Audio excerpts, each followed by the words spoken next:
Olá pessoal, bem-vindas e bem-vindos. Esse é o podcast Áreas Contaminadas, dedicado a falar sobre o gerenciamento de áreas contaminadas em seus aspectos técnicos, ambientais, econômicos e especialmente nos seus aspectos humanos. Eu sou Marcos Tanaka Riz e apresento esse podcast direto dos estúdios da ECD Ambiental em Sorocaba. A trilha sonora é de Mauro Tanaka e de Guilherme Durão. A nossa missão é dar poder a vocês, não um poder mesquinho de subjugar o outro, mas o poder do conhecimento, e ao mesmo tempo que promovemos o reconhecimento das pessoas que constroem o GAC no Brasil, dando voz a essas pessoas. Estamos agora na 5ª temporada e nossa responsabilidade aumenta a cada ano, junto com a alegria de termos cada vez mais gente junto com a gente, ouvindo, comentando, opinando, compartilhando suas ideias conosco e com toda a comum unidade do GAC. Aqui no podcast queremos esperançar, como diz um grande professor brasileiro. Esperançar é se levantar, esperançar é ir atrás, esperançar é construir, esperançar é não desistir, esperançar é levar adiante, esperançar é juntar-se com os outros para fazer de outro modo. Junto com vocês vamos tentar adiar o fim do mundo e construir um mundo melhor e mais justo. Junto com vocês, vamos esperançar o GAC. Venha conosco. Está no ar o podcast Áreas Contaminadas.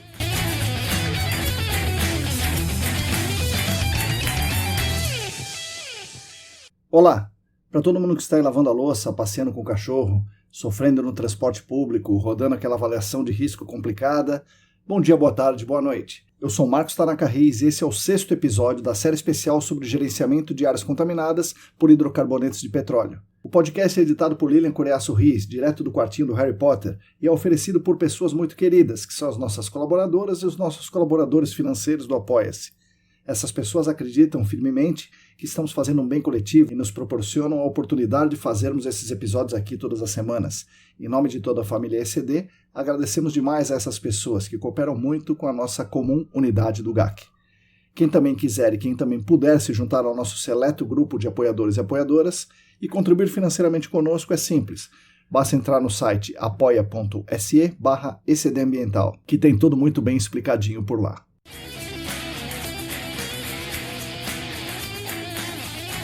O podcast Áreas Contaminadas conta com 4 patrocinadores, o que nos permite ler, estudar, discutir, conversar e elaborar os episódios todas as semanas e ainda nos enchem de orgulho por serem 4 empresas desse quilate querendo unir as marcas delas ao nosso trabalho. O patrocínio master é da Clean Environment Brasil, que comercializa produtos e tecnologias para investigação e para remediação de áreas contaminadas.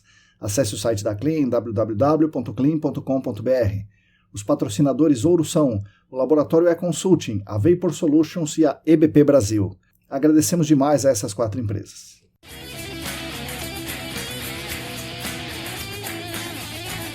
Bom, essa série de episódios mais curtos, técnicos, direto ao ponto, onde eu faço uma explanação com um comentário sobre um tema específico.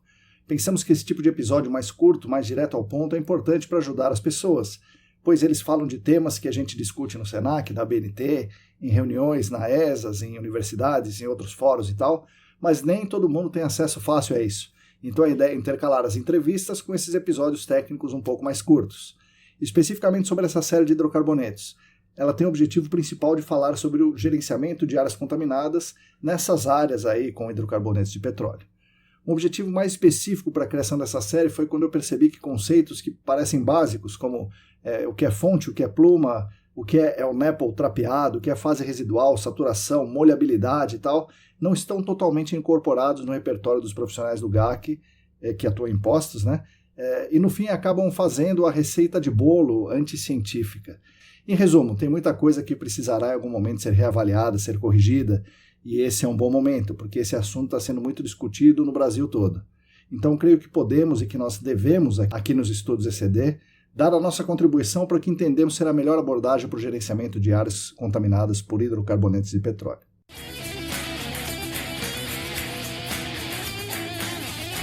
Rapidamente recapitulando, no primeiro episódio eu falei sobre a história da preocupação com a contaminação decorrente dos vazamentos de hidrocarbonetos no solo. Falei do programa UST nos Estados Unidos, que baseou os procedimentos iniciais de reformas, em impostos de combustíveis e de investigação dos passivos ambientais. E aí no Brasil, o Big Bang foi a Resolução CONAMA 273 do ano 2000 e a Resolução SMA 005 de 2001, no estado de São Paulo, que praticamente construiu o GAC todo no Brasil.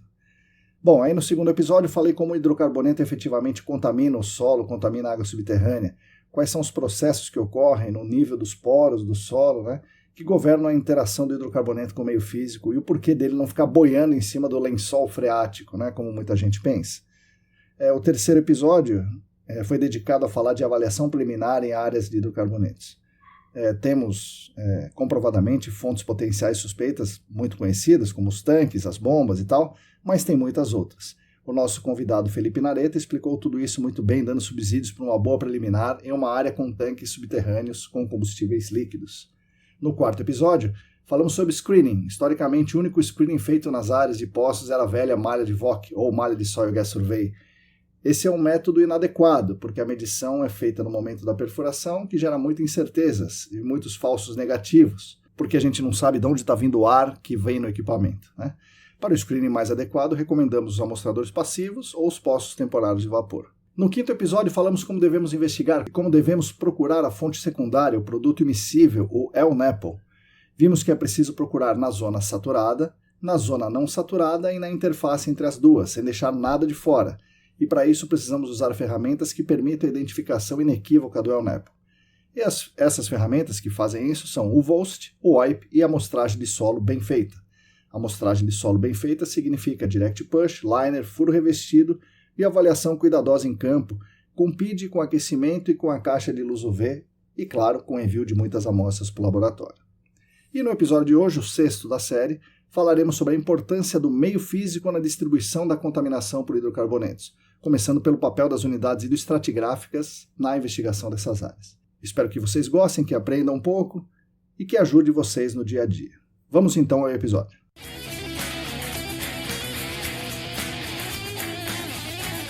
Bom, já falei em outras ocasiões que o LNAPL pode estar na zona não saturada, pode estar ali empoleirado na zona não saturada, porque ele encontrou uma barreira de um material, de um solo com poros fechados, o que faz com que esse solo tenha uma permeabilidade muito menor, portanto ele segure a entrada do LNAPL.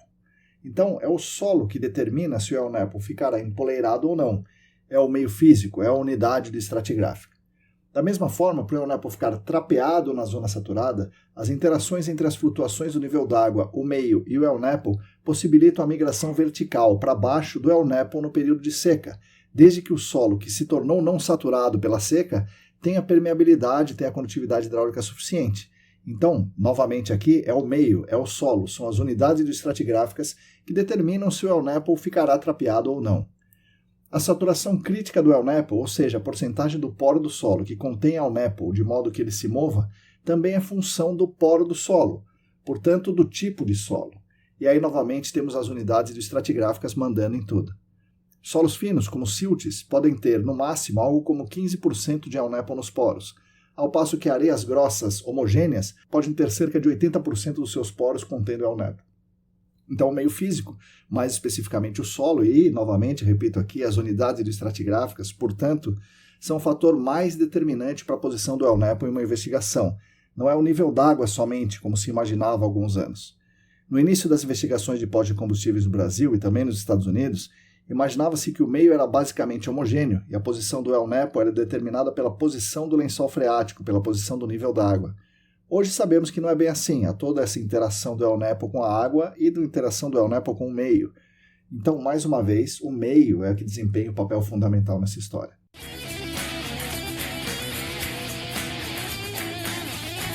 E não só a posição, mas a mobilidade do LNAPL também é função das propriedades do solo, como granulometria, como a permeabilidade já citadas, mas também a porosidade total e porosidade efetiva, como muitos estudos nos mostram, tanto os específicos para LNAPL, começando por Lenhardt na década de 90, e chegando agora em 2019, 2018, 2020 e 2021, com os trabalhos do pessoal do LEBAC da Unesp de Rio Claro, como o do Elias Teramoto, o professor Chang, o Marco Pedi, o Elias Isler, o Miguel Soto e muitos outros. São muitos artigos que vão nessa direção.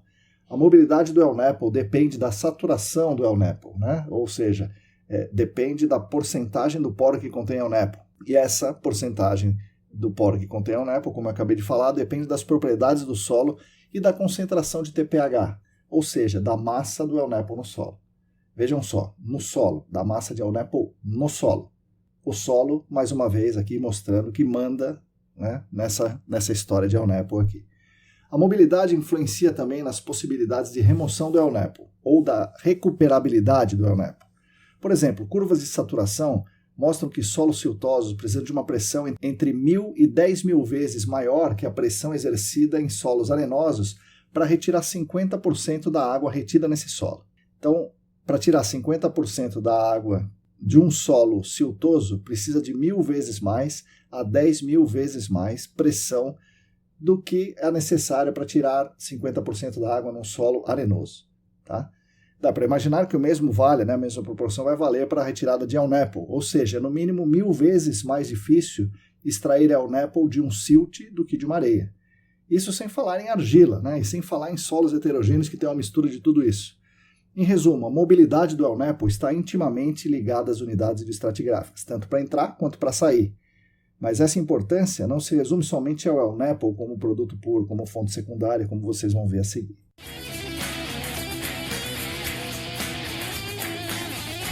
Falamos um pouco dessa questão nos episódios 2 e episódio 5 dessa série, mas eu gostaria hoje de chamar a atenção para alguns detalhes também importantes sobre a partição do El-Nepo. Essa partição do El-Nepo ocorre para a zona não saturada, quando parte do El-Nepo se particiona para a fase gasosa, né, chamada fase vapor, e também ocorre para a zona saturada, quando parte do El-Nepo se dissolve na água subterrânea que passa pelo poro que contém El-Nepo. Tanto em uma situação quanto em outra, essa partição depende da composição do El-Nepo.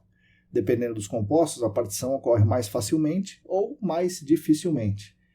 Porém, a partição também depende muito da passagem de fluido pelo poro que contém o El-Nepo, que contém o produto. A chance da partição ocorrer aumenta quanto maior for a passagem de fluido, no caso ar na zona não saturada e água na zona saturada, passagem desse fluido pelo poro que contém o El-Nepo. Portanto, depende do solo, depende da permeabilidade do solo, que é mais uma característica do meio. Novamente, as unidades de estratigráficas que mandam na partição do El-Nepo, não só no transporte do El-Nepo como produto puro, mas também na partição. Na zona não saturada, quanto mais ar passar pelo poro com o El-Nepo, mais fácil vai ser ocorrer a partição, portanto mais fácil esse vapor se mover, sair do El-Nepo e ir para o ar do solo e eventualmente entrar em alguma casa. E mais ar vai passar por esse poro com El-Nepo quanto maior for a diferença de pressão, especialmente quanto maior for a permeabilidade do solo na zona não saturada. Já na zona saturada, quanto mais água passar pelo poro, maior a chance de ocorrer a solubilização, e mais água vai passar quanto maior for a diferença de potencial hidráulico, né, maior for o gradiente hidráulico, especialmente quanto maior for a condutividade hidráulica. Ou seja, o solo, a permeabilidade e a condutividade hidráulica são fundamentais para a ocorrência e para a intensidade de partição do El-Nepo para as fases vapor e para a fase dissolvida. Mais ainda, as características do meio são fundamentais para a propagação dessa partição, ou para o espalhamento dessa partição, para o espalhamento dessas plumas, tanto para a pluma em fase vapor, quanto para a pluma em fase dissolvida. Como é intuitivo, né? Quanto mais condutivo o meio, mais longe vai a partição, mais longe vai a pluma.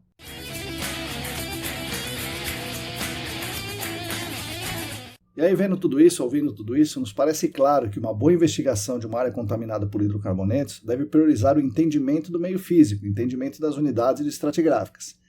Não fazer essa caracterização adequada implica em simplificar demais o modelo conceitual e estimar que os fenômenos acontecem homogeneamente e que o seu instrumento de medida, que em geral é o poção, representa toda essa heterogeneidade que nós acabamos de falar, o que não é verdade. Em termos práticos, se não conhecermos as unidades de estratigráficas, não seremos capazes de quantificar a massa de El-Nepo, não seremos capazes de avaliar a mobilidade e saturação do El-Nepo, portanto não seremos capazes de estimar a sua recuperabilidade.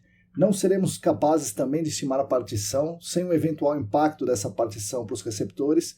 Tanto o cenário de inalação de vapores quanto o cenário de ingestão de água subterrânea ficam sem informação. Portanto, sem identificar, delimitar e caracterizar as unidades hidroestratigráficas, nós daremos tiros no escuro tentando acertar um alvo móvel.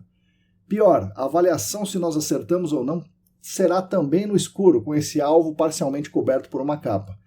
Resumindo, não vamos saber nada. Mas como então vamos fazer isso? Como nós vamos identificar, delimitar e caracterizar adequadamente as unidades hidroestratigráficas em um contexto de área contaminada por hidrocarbonetos?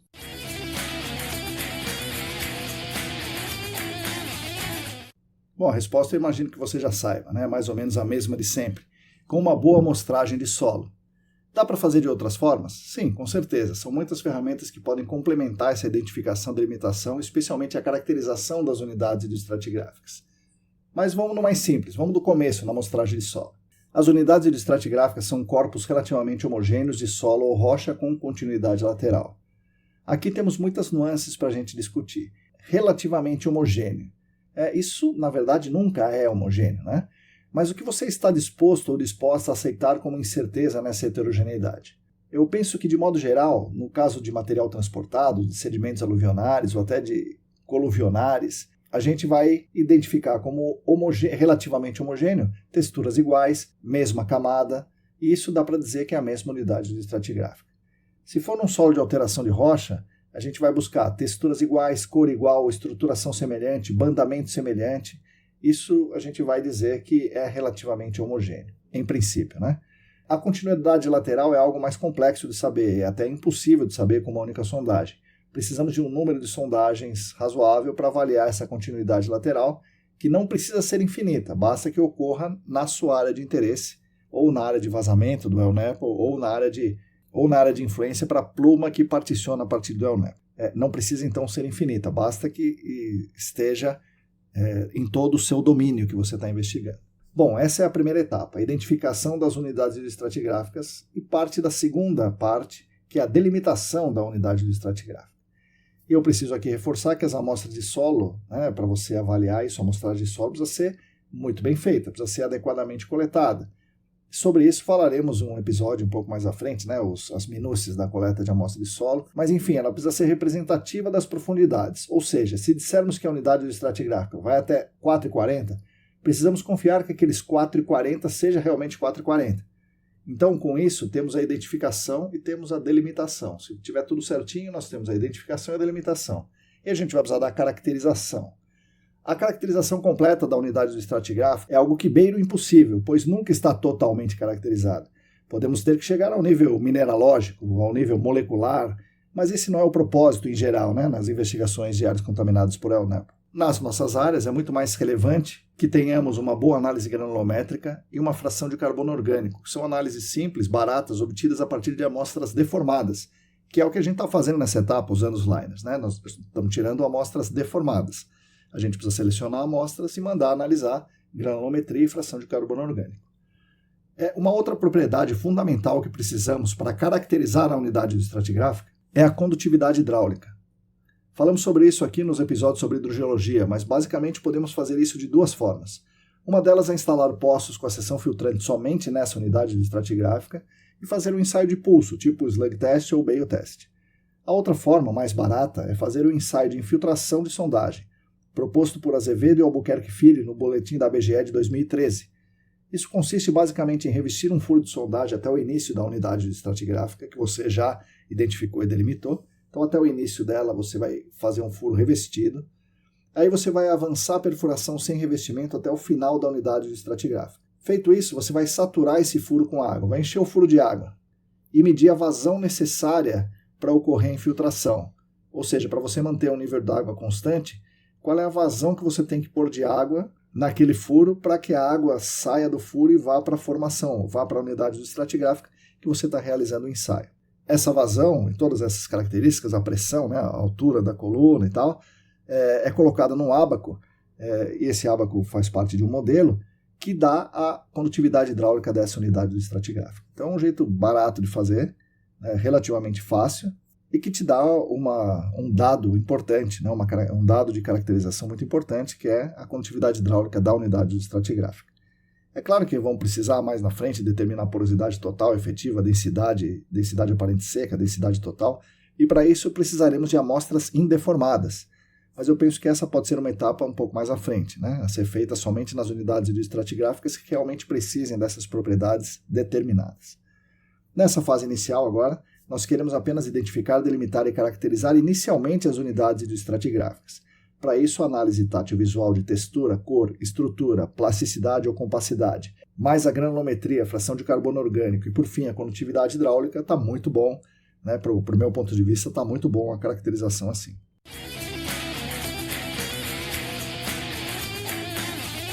Legal, mas o que isso me ajuda na investigação?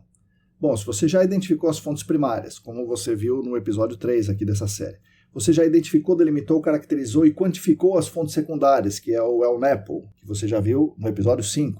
Aí a investigação correta das unidades hidroestratigráficas te ajuda a estimar quais são as unidades hidroestratigráficas mais prováveis para ocorrer a partição para a fase dissolvida. Quais são as mais prováveis de ocorrer a partição para a fase vapor no ar do solo? Quais são as unidades com maior probabilidade de reter esse ELNEPO? Quais são as unidades com maior probabilidade de retardar o avanço da fase dissolvida? Para as próximas etapas de investigação, após você saber isso aqui, você vai investigar o ar do solo nessas unidades hidroestratigráficas onde a partição para esse meio é mais provável. Vai investigar a fase dissolvida nas unidades onde a partição para a água subterrânea é mais provável. Vai investigar o ELNEPO residual e a fase retida nas unidades hidroestratigráficas onde a retenção é mais provável. No caso da água subterrânea, da fase dissolvida, você vai instalar os poços afogados. Sim, afogados. Você quer saber o que está dissolvido. Então você, nessa fase que você quer saber o que está dissolvido, você precisa instalar os poços afogados. Com a seção filtrante apenas na unidade hidroestratigráfica mais relevante. E com isso, você já tem, com essa caracterização que está fazendo, como eu estou dizendo nesse episódio, você pode fazer o projeto adequado do posto de monitoramento, como pede a norma 154951, inclusive com o dimensionamento correto da ranhura do tubo filtro da granulometria do pré-filtro. Será finalmente um poço adequado para sua finalidade, o que é praticamente um milagre, porque depende inteiramente da investigação prévia das unidades hidroestratigráficas, coisa que ninguém faz em nenhuma área, muito menos em área com hidrocarboneto. Então eu estou dizendo aqui para você fazer essa identificação, delimitação e caracterização das unidades hidroestratigráficas para daí instalar os poços adequadamente e aí com certeza seus poços ficarão bem instalados. Isso vai te ajudar muito nas investigações.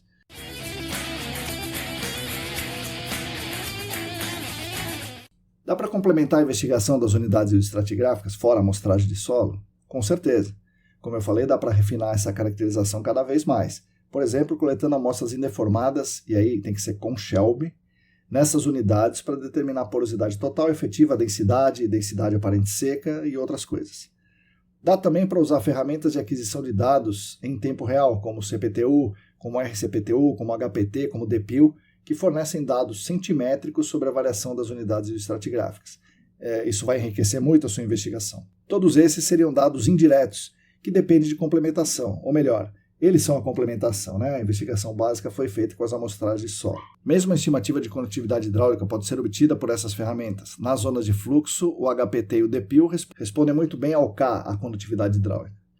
Já nas zonas de armazenamento, os ensaios de dissipação de poropressão do CPTU são excelentes para a determinação da condutividade hidráulica. Quanto mais informação, melhor, sem dúvida nenhuma. Mas se você tiver que escolher só uma ferramenta, sem dúvida nenhuma também, é a amostragem de solo bem feita, Direct Push, Dual Tube ou Piston Sampler. O CPTU é excelente, já trabalhei muitas vezes, é muito bom, o RCPTU, o HPT é excelente, o DPIL é excelente, mas não substituem a amostragem de solo, eles complementam a amostragem de solo.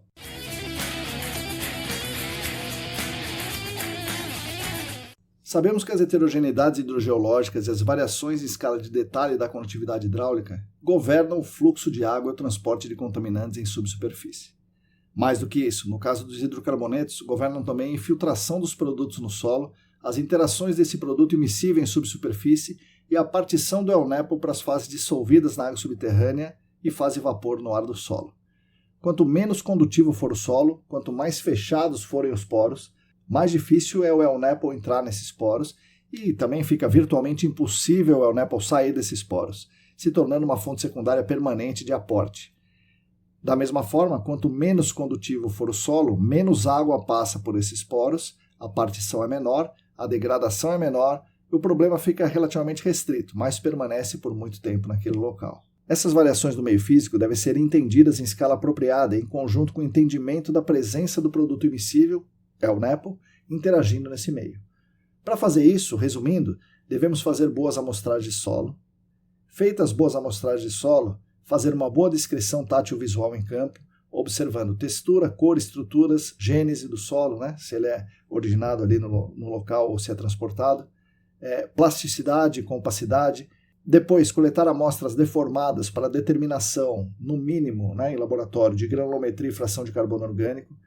A seguir, nas unidades mais relevantes para o fluxo, determinar K com slug tests ou com ensaio de infiltração. Nas unidades que forem muito relevantes para o fluxo ou muito relevantes para o armazenamento, coletar algumas amostras indeformadas com Shelby para determinar, no mínimo, porosidade total, porosidade efetiva, densidade dos sólidos. Aproveitar todas as informações para definir as zonas-alvo dos postos de monitoramento, elaborar um projeto adequado de postos de monitoramento, dimensionando o comprimento e ranhura do tubo-filtro e granulometria do pré-filtro, e finalmente instalar postos para monitorar a fase dissolvida. Na zona não saturada, entender a interação dela com o LNAPL e instalar postos de monitoramento do ar do solo nas unidades hidroestratigráficas mais representativas do fluxo. Todos esses dados são essenciais na elaboração de um modelo conceitual de uma área com hidrocarbonetos. E se não fizermos isso, tudo isso, aí nós temos que contar com a sorte e não saberemos praticamente nada do nosso site. Qualquer tomada de decisão sobre risco, sobre necessidade de intervenção, eficiência da intervenção, massa, fluxo de massa será no voluntarismo, na tentativa e erro, mais erro que tentativa, na verdade, né? E não será baseado em dados, nem baseado na ciência. Então, pessoal, amostrai o solo.